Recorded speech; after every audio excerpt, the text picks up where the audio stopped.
It all started on a quiet Saturday morning, the kind where the lake was still, the birds were loud, and I thought the day would pass without incident. That's when Karen, our HOA's self-appointed enforcer, marched straight down to my dock with her clipboard tucked under her arm like a sheriff serving warrants. She didn't bother with a hello. Instead, she slapped a notice on my piling and announced loud enough for the entire cove to hear that I was in serious violation of community standards. Now, normally that sort of drama would spiral into weeks of letters, fines, and bitter HOA meetings. But not this time. Because 2 hours later, while Karen was still busy bragging about her perfectly legal Marina permit, the county revoked it right out from under her. She thought she had cornered me. What she didn't know was that she'd been standing on a trap door the whole time. My name's Tom, I'm 52, and if you ask me, I've already fought enough battles in life to have earned the right to sit quietly on my dock with a fishing pole in one hand and a cup of coffee in the other. I spent 25 years in the Navy, most of it overseas, where every day was dictated by rules, routines, and the sharp bark of authority. When I retired, I promised myself one thing: I was going to live somewhere, peaceful somewhere, where the only sounds I'd hear were the waves lapping against the shore and the call of a loon in the distance. That's what brought me here to this little lakeside neighborhood tucked away just beyond the county highway. The homes aren't fancy mansions. Most of us bought here because of the water, the docks, and the small community feel. We're a mix of retirees, families with young kids, and a few working folks who commute to the city. On summer evenings, you can smell charcoal grills, hear kids laughing as they jump off docks, and see fishing boats cutting across the lake. For me, it was paradise, at least at first. The dock was always the centerpiece of my new life. I built it sturdy with my own 2 hands, sealing every plank like I was back on a ship. It became my sanctuary. In the mornings, I'd sit there watching the mist rise off the water, sipping coffee in an old Navy mug. At night, I'd cast a line under the dock lights, the kind of lights that draw base close to the surface. It was more than wood and bolts. That dock was my freedom, a personal deck where no one barked orders at me anymore. But paradise has a funny way of attracting snakes. And in our case, the biggest snake wore pastel sweaters, carried a clipboard, and went by the name Karen. Now, you've probably met a Karen or two in your lifetime. Our Karen was the archetype. Mid-50s, a permanent scowl etched into her face, the sort of woman who believes every neighborly interaction is her opportunity to prove she's in charge. She had been on the HOA board for years, not because anyone liked her, but because no one else had the stomach to deal with all the paperwork and meetings. Somewhere along the line, she crowned herself queen of the Marina. She wasn't shy about it either. Karen owned a 30-foot pontoon boat with her husband, though he mostly kept out of sight, perhaps hiding from her tirades. She bragged endlessly about their exclusive Marina permit, as though it was some golden ticket that elevated her above the rest of us mere dock owners. And of course, she never missed an opportunity to remind everyone that her dock and boat setup was 100% compliant with county rules, HOA bylaws, and even Coast Guard standards. She practically recited the regulations like bedtime stories. Meanwhile, the rest of us just wanted to enjoy the lake. Most neighbors treated the HOA as background noise, something you dealt with once a year when paying dues. But not Karen. She patrolled like a sentry. If your lawn grew half an inch too long, she'd snap a photo. If your grandkids parked their bikes near the community walkway, she'd send an email. And heaven forbid you left a kayak tied up in the wrong spot, she'd write it up as if you'd committed a federal crime. I had managed to stay off her radar for my first year. Maybe it was because I kept things tidy, maybe it was because I was new and she was sizing me up. But I could see the way she'd watch my dock eyes squinting like she was taking mental notes. I should have known it was only a matter of time. For the record, I wasn't the only one she targeted. My neighbor Steve once had his grandkids chalk on the sidewalk. Nothing offensive, just rainbows and hopscotch squares. Karen reported it as graffiti. Another time, a family down the street strung up some string lights for a backyard birthday party. Karen made them take it down mid-celebration, citing light pollution. She was relentless, and she thrived on that little burst of power she got every time she caught someone out of line. But if there's one thing military service teaches you, it's patience. You don't win every battle by charging head-on. Sometimes you sit back, watch, and wait for the right moment. At first, that's exactly how I treated Karen, like a storm cloud on the horizon. Annoying, but something you could live with. I figured as long as I kept my dock clean and my boat tied properly, she'd move on to easier prey. Still, there was something about the way she strutted around, waving that Marina permit like it was a badge of honor that grated on me. She'd stand at HOA meetings flipping through bylaws and tell people exactly what they could and couldn't do on their own property. People whispered about how exhausting she was, but nobody had the guts to challenge her. And the thing about bullies, especially the bureaucratic kind, is that they get bolder every time no one pushes back. Looking back, I realized the tension was building long before that Saturday morning when she stormed my dock. The lake might have looked calm, but under the surface trouble was swirling. Karen's obsession with control, my determination for peace, and the fragile balance of our neighborhood, it was all primed to snap. And snap it did in a way none of us expected. I was minding my own business, humming an old Navy tune, when I heard the crunch of loafers on gravel behind me. Thomas Karen called out, dragging my name like it was a word that tasted sour. I turned around, wrench in hand, to find her standing there in her pastel sweater and oversized sunglasses, clutching her ever-present clipboard. Behind her was that smug little smile she wore whenever she thought she had caught someone. Here I was screwing bolts into my dock, and she was trying to nail me for light pollution. I bit my tongue instead. "You're telling me," I said slowly, "that with all the issues in this neighborhood, you're worried about my dock lights?" Karen tilted, her head lips curling.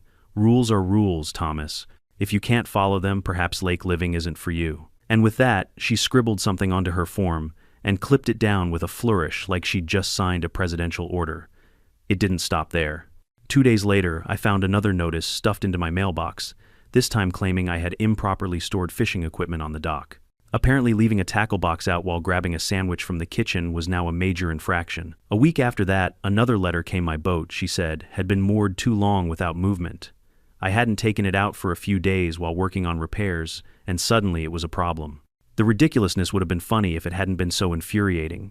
Each complaint came with the subtle threat of fines, and each one was delivered with Karen's smirk, as if she relished every chance to flex her authority. "Do you realize," she began, flipping a page on her clipboard, "that your dock lights have been on past midnight for 3 nights in a row? It's a violation of Section 4, subsection B, regarding excessive illumination." I blinked at her. "Karen, those lights are set on a timer. They go off at 11. Well, she sniffed. Someone in this community reported that they were on, and as board president, I'm obligated to file a complaint." I wanted to laugh. She didn't even bother with subtlety. She launched straight into a speech about me, how my dock was a hazard, how my negligence was disturbing the peace, how we cannot allow individuals to disregard the standards that keep our community safe and beautiful. I sat there jaw tight as people glanced at me with raised eyebrows. Some sympathetic, some amused, a few shaking their heads like they were glad it wasn't them in the hot seat. When she finished, I raised my hand. Let us know where you're watching from today, and if you're new here, don't forget to like this video and subscribe to join our growing community. The spark that lit the fuse came one Tuesday morning when I was tightening a cleat on the end of my dock. It was a warm day, the kind where the sun glitters on the water like broken glass, and the air smells faintly of pine from the trees across the cove. "First off, Karen, my dock is up to code. Second, my lights are on a timer, and my fishing gear isn't trash, it's equipment. I've done nothing to harm this community." Karen's smile was razor thin. "Perhaps you don't think you've harmed the community, but perception matters. And the perception is that you're not following the rules. This board takes violations very seriously." The way she said it, calm, smug, final, lit something in me. You figure out why they've chosen that fight, and then you make damn sure they regret it. I didn't know it then, but Karen had just handed me the first piece of rope she'd eventually hang herself with. If I had thought Karen's petty complaints were just a passing storm, I was sorely mistaken. What started as a drizzle of warnings quickly turned into a full-on monsoon of harassment. It began with my lawn. Now I mow it every Saturday morning, same as I always have. My old push mower may not be the quietest thing in the world, but it gets the job done. That didn't stop Karen from snapping a photo of a single patch of grass that had grown an inch taller than the rest and slapping me with a notice of neglect. Neglect over one corner by the mailbox. Then it was parking. My daughter Sarah had come by to visit with her 2 kids. Max is a golden retriever, 12 years old, with more gray on his muzzle than I have in my beard. He spends most of his days napping on the porch, waking up only to wag his tail when the grandkids visit. But according to Karen, he was a public nuisance. Why? Because one morning when the mailman came by, Max barked twice. 2 barks, that was it. Karen claimed it was disturbing the peace. I started noticing a pattern. Every time I fixed one so-called violation, another would appear. It was like she had a spinning wheel of complaints, and every week she gave it a turn. Lawn dock lights, dog parking, round and round. At the next HOA meeting, things boiled over. Karen strutted in with her binder, the same one bulging with bylaws and highlighted passages. She waved around her stack of complaints against me as though she were presenting evidence in a high-profile trial. "Neighbors," she announced. Dramatically, "we have a serious problem. One of our members is repeatedly violating the standards that make this community safe and pleasant for everyone. This cannot continue." She didn't name me at first, but every eye in the room slid toward me. It was theater, and I was her villain. I raised my hand. "Karen, with all due respect, you've filed more complaints against me in the past month than against the rest of the neighborhood in the past year combined. Don't you think that seems a little targeted?" Her lips curled into that smug little grin. "Perhaps if you followed the rules, Thomas, you wouldn't have anything to worry about," the room murmured. Some neighbors looked uncomfortable. A few nodded along with her, but others shifted in their chairs, clearly tired of her antics. Still, nobody spoke up. That was Karen's power. She kept people too intimidated to challenge her. I sat at my kitchen table, complaint letters spread out like a battlefield map. Every page had her signature at the bottom, bold and self-righteous. Every line was another attempt to box me in, to strip away the quiet life I'd worked so hard to build. But as I stared at the pile, something shifted in me. For weeks, I'd been on the defensive, swatting away her petty attacks. Now I realized I couldn't just keep reacting. If I wanted peace, I'd have to take the fight to her. The next day, I started paying attention in ways I hadn't before. I noticed how often she mentioned her Marina permit in conversation like it was her crown jewel. She bragged about it at every HOA meeting, telling us how perfectly compliant her setup was, how she had secured special approval years ago, how no one else could touch her spot at the Marina. And yet, the way she bragged felt insecure, like someone constantly checking their reflection in a mirror. Meanwhile, the complaints kept coming. A letter accusing me of overuse of community water resources because I rinsed my dock with a hose. Another warning about noise pollution because I was fixing my outboard motor at 3 in the afternoon. Each accusation was more ridiculous than the last, but together they formed a mountain meant to bury me. Neighbors started whispering behind my back. Some avoided eye contact, afraid of being dragged into Karen's crusade. Others quietly offered sympathy. "Hang in there, Tom. She'll move on eventually," but no one dared to confront her openly. Karen, of course, reveled in the isolation. She strutted through the neighborhood like a queen, surveying her kingdom, clipboard clutched tight, sunglasses flashing in the sun. Every time she passed my house, she slowed down just enough to let me know she was watching. It was psychological warfare, the suburban kind. And while it didn't rattle me the way combat zones once had, it lit a slow-burning anger in me. Because this wasn't a battlefield overseas. This was my home. I realized then that Karen wasn't just enforcing rules.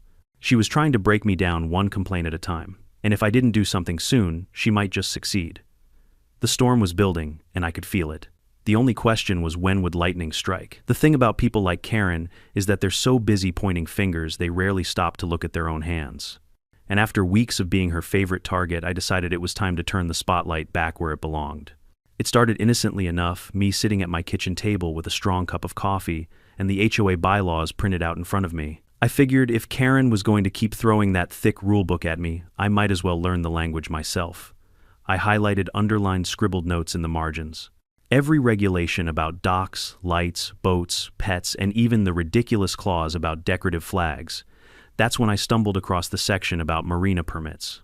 It was tucked deep in the bylaws, almost like an afterthought. According to the rules, any private permit had to be renewed every 5 years and updated whenever county ordinances changed. Failure to do so meant the permit could be revoked.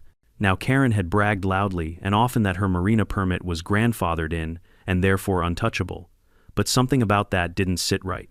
I remembered her mentioning she'd secured her permit more than a decade ago, back when her kids were still in high school. That little detail scratched at me, so I decided to dig deeper. The next morning, I drove down to the county office. It wasn't exactly thrilling detective work, just me standing in line behind a farmer paying taxes on livestock and a young couple filing for a building permit. When my turn came, I asked the clerk if I could review the records for Marina permits in our neighborhood. She didn't bat an eye. "Public record," she said, and within minutes, I had a thick file in my hands. I flipped through page after page until I found it: Karen's Marina permit. My eyes widened. The thing was riddled with problems. Her dock extension had been approved under an old ordinance that had since been repealed. The dimensions listed didn't quite match the structure she had built. And most damning of all, there was no record of her ever renewing it after the 5-year mark. According to the county's own paperwork, Karen's perfectly legal, untouchable Marina permit had technically expired years ago. I sat there in that sterile office, fluorescent lights buzzing overhead, and let out a low chuckle. All this time, she'd been weaponizing the HOA rules against me, when in reality her own pride and joy, the thing she flaunted in every meeting, was built on shaky ground. But I didn't rush to confront her. No, that would have been too easy. Instead, I decided to be patient. Just like fishing off my dock, I knew the key was waiting for the right moment to set the hook. Back home, I started building my case. I took photos of her dock measuring tape in hand, documenting every inch that exceeded the old ordinance limits. I noted the extra railing she had added, without approval, the oversized boat lift, that clearly wasn't listed in the original permit. I even filmed a short video one evening panning across her dock while reading the exact regulation she was violating. Meanwhile, I kept my head down, acting as though her complaints were still getting to me. If Karen suspected I was onto her, she might try to cover her tracks. Better to let her think she was winning. The more I looked, the more glaring her mistakes became. She had always acted as if the Marina was her personal kingdom, but the truth was, she was the biggest violator of them all. And here's the irony: Karen herself had taught me exactly how to build my case. She'd documented my supposed violations with photos, letters, and meeting minutes, so I mirrored her tactics. I kept everything neat, labeled and dated, a proper little dossier, Karen style. One afternoon while I was out, measuring the slope of her dock from a public path, perfectly legal by the way, my neighbor Steve wandered over. He looked at the tape measure, then at me, and raised an eyebrow. "Tom," he said cautiously, "what are you up to?" I explained quietly what I had discovered. His eyes widened, and then he let out a low whistle. "You're kidding. After all the grief she's given us?" "Nope," I said. "And I've got the paperwork to prove it." Steve grinned. About time somebody knocked her off that high horse. Word spread faster than I expected. A couple of other neighbors, folks Karen had harassed in the past, approached me privately. One slipped me a photo of her boat blocking a shared launch. Another dug up an old email where she admitted skipping a required inspection because she was too busy.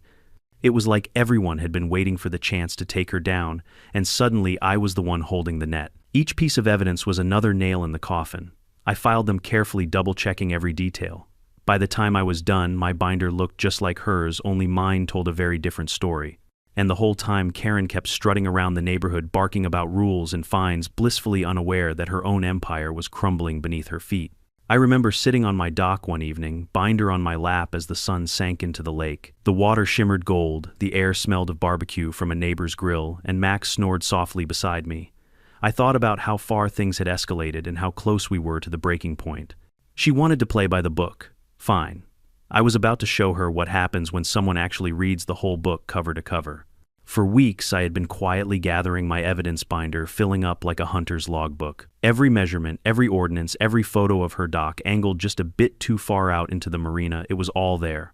I was patient, careful, almost enjoying the irony that Karen's obsession with rules had taught me how to catch her breaking them. But as I tightened the noose, she seemed to sense something shifting. Maybe she noticed that my responses to her complaints weren't as sharp anymore. Maybe she saw me smiling too much on my .com as a man who already knew the ending of the story. Either way, Karen didn't like it, and like any cornered animal, she lashed out. It began with another notice in my mailbox, this time not about lights or dogs or grass. No, this one accused me of harboring a hazardous structure. That's HOA speak for claiming my dock itself was unsafe, rotten, liable to collapse. The kicker, she claimed it was dangerous to children. That one stung. My grandkids loved the dock. They'd dangle their little feet over the edge while I baited hooks, laughing when the fish nibbled. Karen knew exactly what she was doing, painting me as some reckless old man endangering kids. I stormed into the HOA office that week, complaint in hand. "You're telling me my dock's unsafe?" I asked the board, my voice echoing against the bland beige walls. Karen sat at the end of the table, smug as ever. "That's correct," she said sweetly. "We've had reports. Reports from who?" I shot back. She leaned back in her chair, folding her arms. "Concerned neighbors. I'm not at liberty to say." I wanted to slam my fist down, but I held back. Instead, I locked eyes with her. For just a second, I thought I saw something flicker behind her mask of confidence, something nervous. But it was gone as quickly as it came. 2 days later, she upped the ante. I received a formal letter, not just an HOA notice, but a legal-sounding document drafted by her friend, an attorney from town. It warned that if I didn't bring my dock up to compliance within 30 days, the HOA would pursue legal action to remove it entirely. Remove my dock. The very heart of my home, the one thing that had gotten me through restless nights and long days. I'll admit it. That night I sat on my porch with Max at my feet and felt a knot in my stomach. I'd seen my share of fights, but this was different. This wasn't some enemy overseas. This was my neighbor, a woman who lived 2 doors down, and she wanted to take away the piece of peace I had worked for. For a brief moment, I almost wondered if it was worth it. Maybe it'd be easier to just give in, fix whatever she demanded, avoid the headache. But then I remembered the file I had sitting inside, my binder of truth, and I smiled. Because while Karen was busy drafting threats, I had something better: facts. Cold, hard, undeniable facts. Still, her attacks weren't finished. She started spreading rumors, subtle ones whispered just loud enough for me to overhear. At the Marina, I caught her telling a group of neighbors that my dock had unstable pilings and might pull other structures down with it. At the community picnic, she leaned over to a family and muttered that my fishing lines were a hazard for kids swimming nearby. Each lie was designed to isolate me, to turn the neighborhood against me. But here's the thing about lies: they're brittle, and when you push against them with the weight of truth, they snap. The more she bragged, the more careless she became. At one gathering by the Marina, wineglass in hand, she puffed up and declared to half a dozen neighbors, "My permit is flawless, untouchable. Unlike some people here, I follow the rules." She emphasized the word "I" so hard you'd think she was carving it in stone. I stood nearby listening, fighting the urge to laugh. Because by then I already had the county's file tucked safely at home, stamped and signed, showing that her untouchable permit was, in fact, paper thin. Karen's confidence only grew. She started walking past my house more often, clipboard in hand, sunglasses perched on her nose like a badge of office. Each time she slowed just long enough to glance at my dock, smirk, and scribble something down. It was a performance, one designed to let me know she was in control. But what she didn't realize was that the script had already flipped.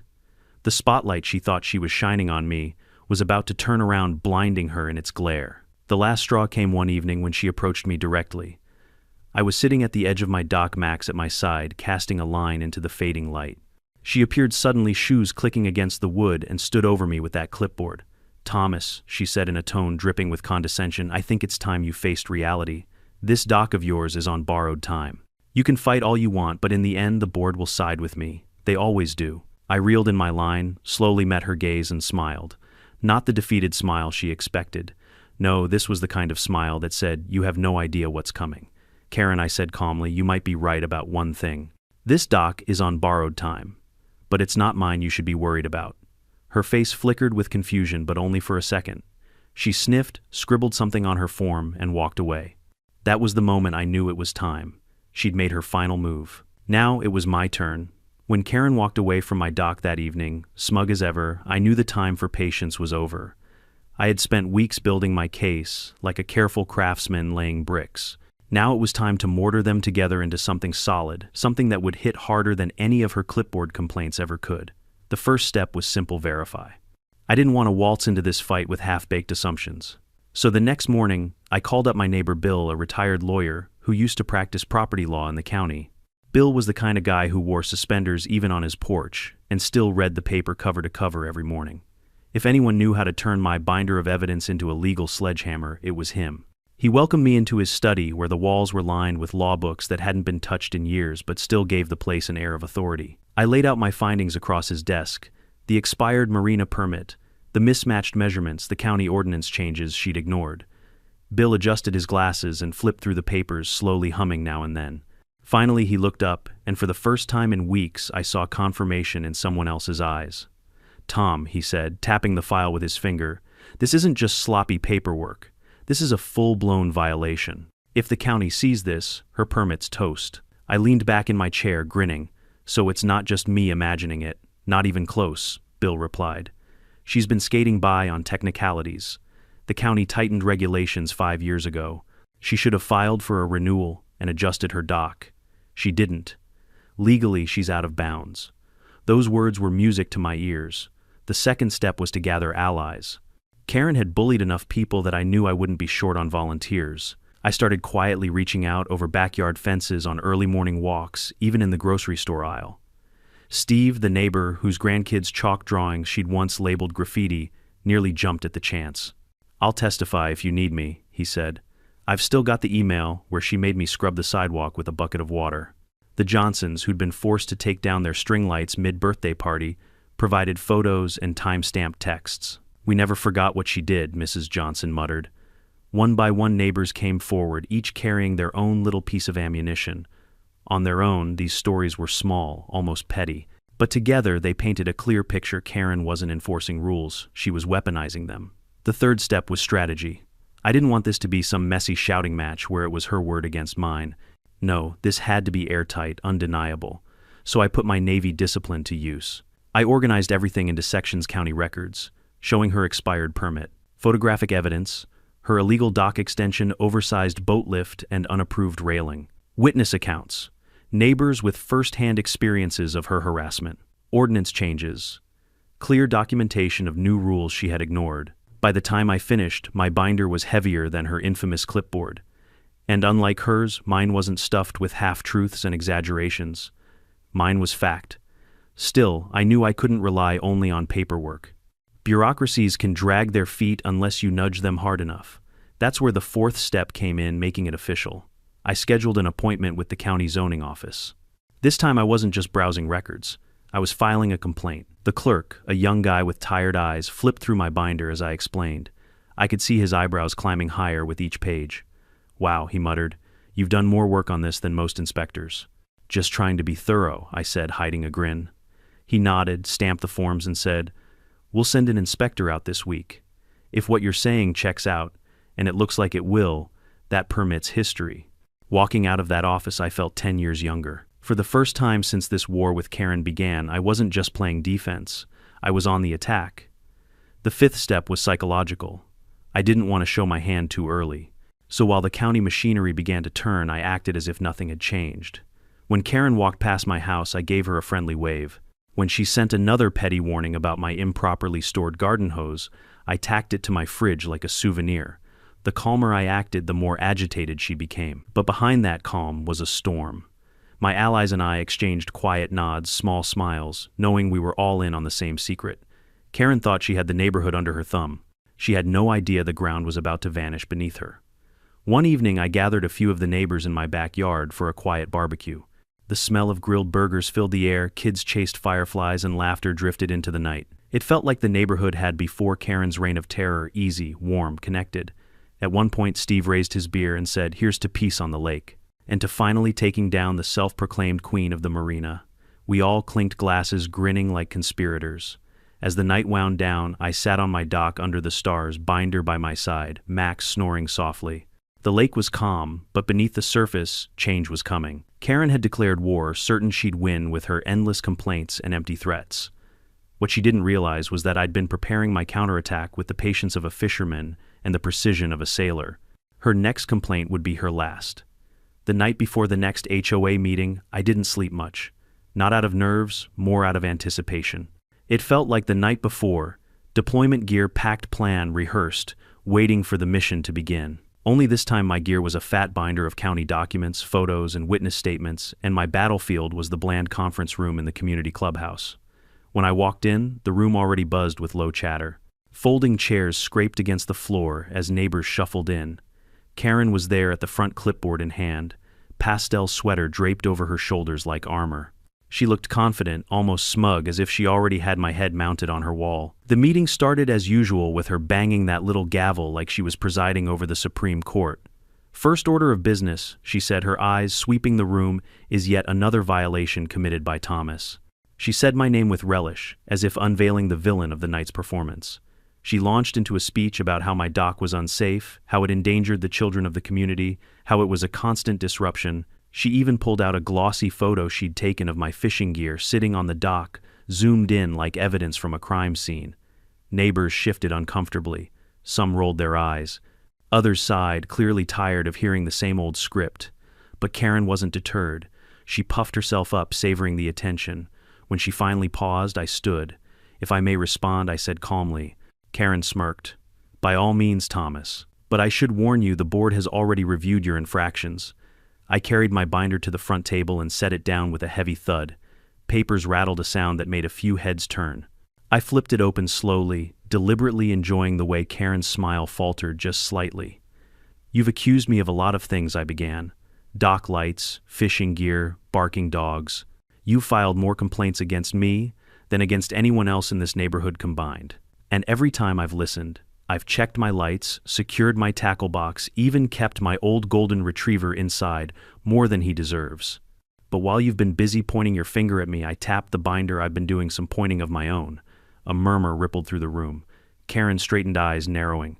What exactly are you implying? I pulled out the first document and held it up. This is a copy of your Marina permit issued 12 years ago. It was supposed to be renewed every 5 years. It never was. Gasps from the crowd. Karen's face went pale, then flushed red. That's not true, she snapped. My permit is grandfathered in. Actually, I said, flipping to the next section, county ordinances changed 5 years ago. Your dock extension exceeds the legal dimensions. Your boat lift, not on the original permit. And the railing you added, completely unapproved. I spread the photos across the table, shots of her oversized dock tape measure, in view, each one labeled with the corresponding ordinance violation. Neighbors leaned forward, whispering. Karen tried to laugh it off. This is absurd. You don't know what you're talking about. But I wasn't finished. Here's the best part. 2 days ago, the county inspector came out at my request and reviewed your setup. As of yesterday afternoon, your permit was officially revoked. I pulled out the stamped notice from the county office and slid it across the table toward her. For a moment, the room was silent. You could hear the hum of the old air conditioner, the squeak of a chair shifting. Then the whispers started.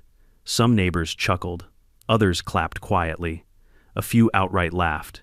Karen's mouth opened and closed like a fish gasping on the dock. She stammered, This is a misunderstanding. It's a clerical error. I'll appeal. But the damage was done. Her empire, built on smug authority and petty complaints, crumbled right there under the fluorescent lights of the clubhouse. Steve, sitting in the back, raised his voice. So let me get this straight. She's been fining us, lecturing us, writing us up for every little thing, while all along she's been the one breaking the rules. The room erupted. Laughter, murmurs, a few muttered figures. Karen's face burned crimson. I leaned back, arms crossed, and delivered the final blow. Karen, you wanted to play by the book. Well, the book just caught up with you. Turns out the dock we should have been worried about wasn't mine, it was yours.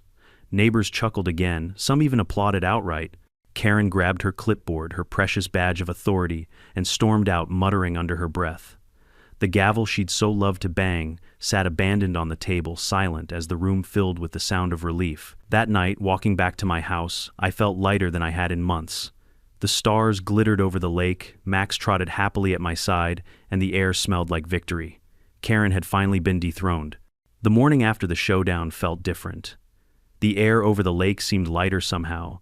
The kind of crisp clarity that only comes after a long storm has finally blown itself out. I poured myself a cup of coffee, stepped out onto the porch, and just listened. No rustle of Karen's loafers on the gravel, no pointed coughs outside my window, no folded notices in the mailbox. Just birds, water, and peace. Word spread quickly, as it always does in small communities.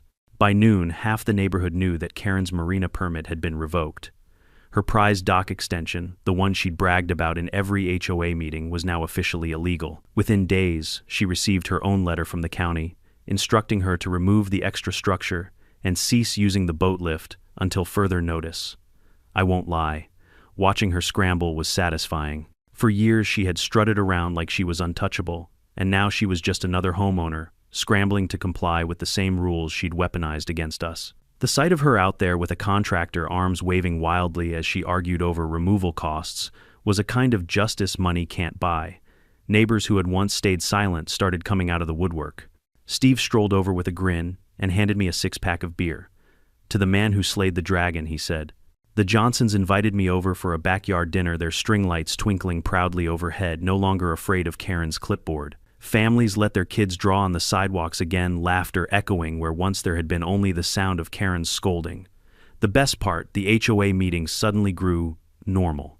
Instead of Karen monopolizing every conversation, people actually discussed community projects, fixing the playground fence, organizing a neighborhood picnic. For the first time since I moved here, it felt like a real community, not a fiefdom under a petty queen. As for me, I finally got my dock back, not that I'd ever lost it, but now it felt free again. I could sit there with Max dozing at my feet, lying in the water, without the nagging worry of what fresh complaint might arrive tomorrow. The dock lights glowed gently at night, just as I'd set them, and for the first time in months, I didn't feel like I was under surveillance. Of course, Karen didn't disappear overnight. She still lived 2 doors down, still wore her pastel sweaters, still clutched that clipboard as if it gave her power. But now, whenever she passed my house, the smugness was gone. Her steps were quicker, her gaze averted. She knew she no longer had the neighborhood under her thumb, and in a way that was the sweetest victory, not her humiliation, not the revoked permit, but the restoration of balance. We were no longer living under Karen's rules. We were living as neighbors again. One evening, weeks after the whole ordeal, I was sitting on my dock as the sun dipped low and painted the water orange. Steve joined me, beer in hand. We sat quietly for a while, listening to the crickets start their song. You know, he said, finally, you didn't just beat Karen. You reminded all of us we don't have to put up with bullies. I nodded. She thought she had power because we let her have it. But rules cut both ways. And if someone's going to enforce them on everyone else, they better be ready to follow them themselves. Steve chuckled. Poetic justice. As the lake settled into twilight, I felt a deep satisfaction. Not gloating, not smugness, just a quiet sense that justice had been served. Karen had tried to take my sanctuary, and in the end, she lost hers instead. Life went on. The seasons turned. My dock aged another year, weathered but sturdy. The neighborhood grew friendlier, warmer. Karen remained in her house, but her reign was over. And me, I had peace again. The kind of peace that comes not from avoiding conflict, but from standing firm when it really matters. Because sometimes the best revenge isn't shouting the loudest, it's letting the truth speak for itself. If there's one thing this whole ordeal taught me, it's that bullies don't always come with clenched fists or cruel insults. Sometimes they come with clipboards, bylaws, and smug little smiles. But no matter the form, the principle is the same. People only have as much power over you as you allow them to. Karen tried to drown me in complaints, to bury me under the weight of rules she didn't even follow herself. But instead of lashing out or giving up, I chose patience, preparation, and truth.